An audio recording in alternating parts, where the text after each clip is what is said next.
सारे डॉक्यूमेंट्स और फाइल्स हमें दे दो। भाई ये सब क्या हो रहा है? यहाँ पे साइन करो। आहान अपने प्यार के रास्ते की हर दीवार गिराना चाहता था, फिर वो दीवार गिल परिवार ही क्यों ना हो।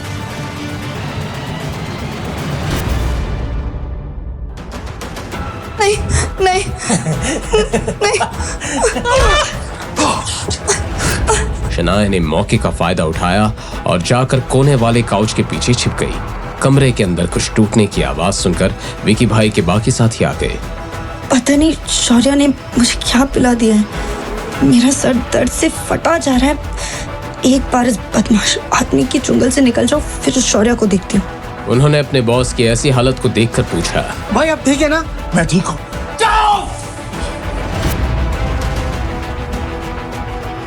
शनाया कहीं भी नहीं थी। उधर दे, उधर। ए, तू बाहर जा, बाहर जा। अरे ढूंढ उसे। अगर वो भाग गई तो मुसीबत हो जाएगी। जा। वैसे तो शनाया धीरे धीरे अपना होश खो रही थी, लेकिन जब उसने सुना कि सब उसे बाहर ढूंढ रहे हैं तो शनाया की जान में जान आ गई। मेरा फोन और पर्स कहाँ है? मैं आहान को कॉल करती हूँ, वो जरूर मुझे इस मुसीबत से बाहर निकालेगा। जैसे ही ये ख्याल शनाया के मन में आया, उसने धीरे से अपना चेहरा बाहर निकाला और अपना पर्स देखने लगी। वो गुंडा और उसके साथी का इधर ध्यान नहीं है। मैं धीरे से जाकर अपना मोबाइल ले लेती हूँ। वो डरते डरते धीरे से पीछे से बाहर निकली। शनाया रूम के बीचों बीच पहुंच गई और उसने हल्के से अपना मोबाइल फोन उठा लिया। फाइनली शनाया की जान में जान आ गई।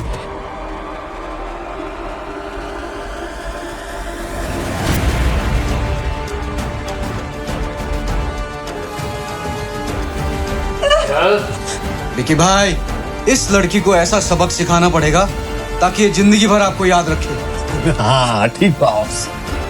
भाई बचाओ।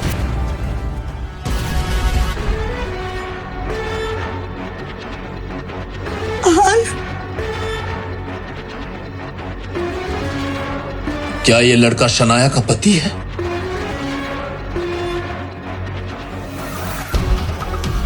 अगर तुम लड़की को लेकर जाना चाहते हो तो जाओ। अब विकी हकलाने लगा था। मेरी बीवी को हाथ लगाने की तेरी हिम्मत कैसे हुई?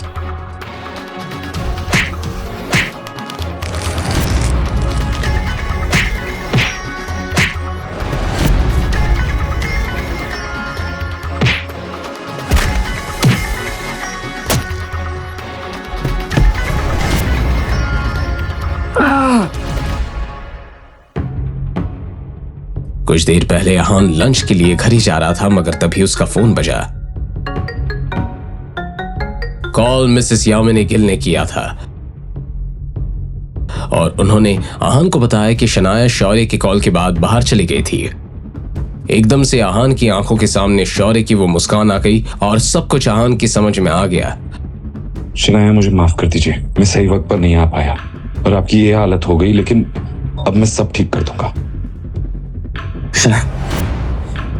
आहान मुझे घर ले चलो।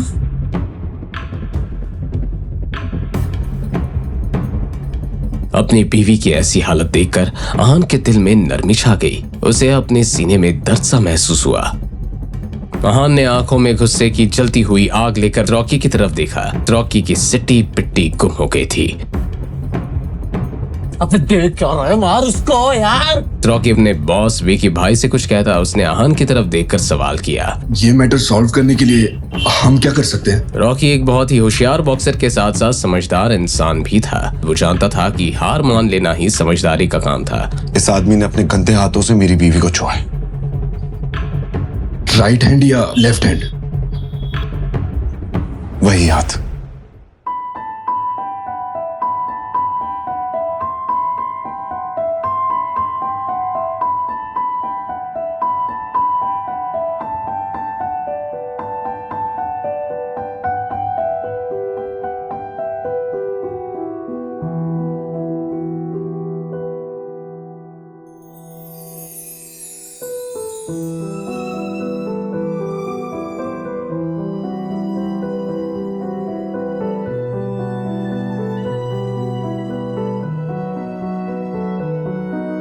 कुछ देर के बाद आहान और शनाया के घर में शनाया बेड पर लेटी हुई थी। आहान परेशान होकर शनाया की बंद आंखों की तरफ देख रहा था। 2 घंटे हो गए थे मगर अब तक शनाया को होश नहीं आया था। आहान ने घर वापस आते ही विक्रम को कहकर डॉक्टर को बुला लिया था। डॉक्टर ने आहान से कहा था कि कुछ देर के बाद शनाया को होश आ जाएगा, लेकिन अब तक शनाया के चेहरे में कोई बदलाव नहीं आया था। मिसेस यामिनी गिल अपनी पति शेखर गिल का ख्याल रखने के लिए आज रात हॉस्पिटल में ही रहने वाली थी, इसलिए आज घर में बस आहान और शनाया ही रह गए थे। अब सॉरी शनाया, मैं आपका ख्याल नहीं रख पाया। इतनी बड़ी मुश्किल का सामना करना पड़ा। पता नहीं अगर मैं वहां नहीं पहुंचता तो क्या हो जाता। शौर्य को आपका भाई समझ के नजरअंदाज किया और उसकी हिम्मत तो बढ़ती ही चली जा रही।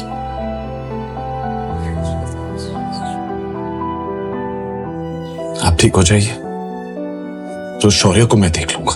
आहान ने शनाया से कहा। तभी शनाया की शांत पलकें हिलने लगी और शनाया को होश आ गया। आहान ने उम्मीद से शनाया की तरफ देखा। आप ठीक है?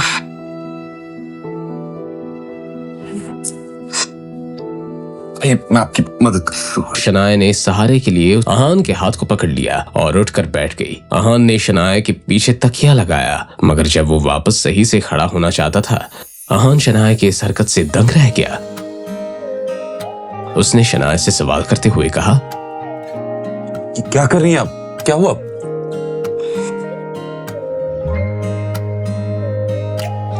अभी मैं बहुत डर गई थी।